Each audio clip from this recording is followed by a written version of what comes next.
नमस्कार दोस्तों, आइए जानते हैं मुकंद ऋषि के पुत्र मार्कंडेय के बारे में।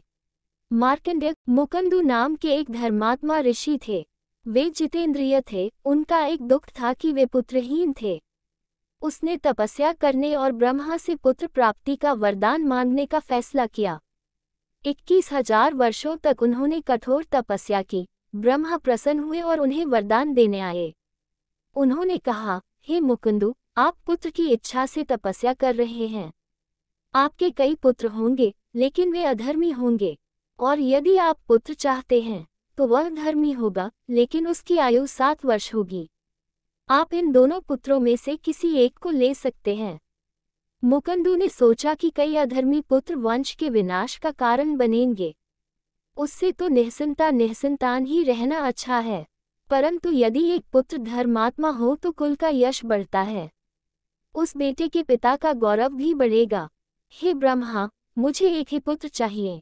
तब ब्रह्मा ने उसे वरदान दिया और अंतर्धान हो गए। वर पाकर मुनि बहुत प्रसन्न हुए। कुछ समय बाद उसके एक सुंदर पुत्र हुआ। वह एक ओर खुश थे, लेकिन दूसरी ओर अपने बेटे के कम आयु की कमी से चिंतित भी थे। वह सोचने लगा कि अपने पुत्र की आयु कैसे बढ़ाई जाए। उसने सोचा कि पुनः तपस्या करके ब्रह्मा के वर से उसके पुत्र की आयु बढ़ाई जा सकती है। इसी विचार से उन्होंने तपस्या प्रारंभ कर दी। कभी वह अपने पैर ऊपर उठाता है, कभी अपने चारों ओर आग जलाता है, कभी पेड़ की शाखा पर लटक जाता है, कभी पानी में डूब जाता है। उन्होंने बिना कुछ खाए तपस्या की। उनकी तपस्या के प्रकाश में देवता स्थिर नहीं रह सके। तब ब्रह्मा जी फिर से ऋषि मुकुंदु के पास आए। ब्रह्मा जी ने कहा, मुकुंदु, पुत्र की लंबी उम्र के अलावा कोई और वरदान मांगे। साधु ने कहा, मुझे वर की आवश्यकता नहीं है। मैं चाहता हूँ कि मेरे बेटे की उम्र लंबी हो। ऋषि की बात सुनकर ब्रह्मा क्रोधित हो गए। उसने कहा, मैंने तुमसे पहले ही कहा था कि वर सोच समझकर मांगना। यदि अब बदलोगे तो पिछला वर झूठा हो जाएगा। ब्रह्मा जी क्रोधित होकर बिना वरदान दिए चले गए। तब मुकुंदु ने विष्णु की आराधना की। भगवान विष्णु की पूजा होने लगी। नारायण संतुष्ट हुए। वह चतुर्भुज मूर्ति धारण करके वरदान देने आए थे। उस सुंदर मूर्ति को देखकर ऋषि ने हाथ जोड़कर प्रणाम किया।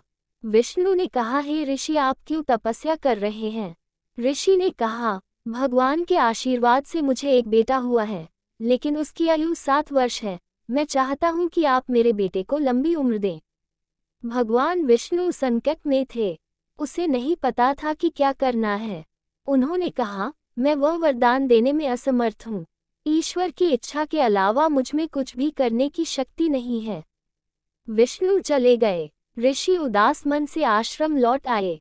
पिता की हालत देखकर 5 साल के बच्चे ने अपनी माँ से पूछा, पापा हमेशा क्यों रोते हैं? पिता को क्या हुआ? माँ ने बेटे से कहा, बोलते हुए, मेरी छाती फट रही है। हम बहुत समय तक निःसंतान थे। तब मैंने तुम्हें परमेश्वर के वर से पाया। तुम्हारी जीवन आयु केवल 7 वर्ष है, इसलिए हमें आपको खोने का दुख है। आपके पिता आपकी उम्र बढ़ाने की कोशिश कर रहे हैं, लेकिन वह असफल रहे। माँ की बातें सुनकर पुत्र ने कहा, माँ, क्या संसार में कोई मृत्यु से छुटकारा पा सका है?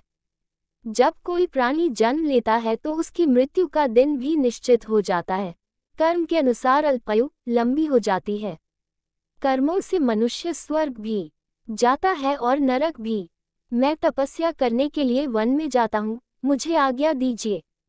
5 साल की उम्र में अपने बेटे के मुंह से ये बात सुनकर माँ हैरान रह गई।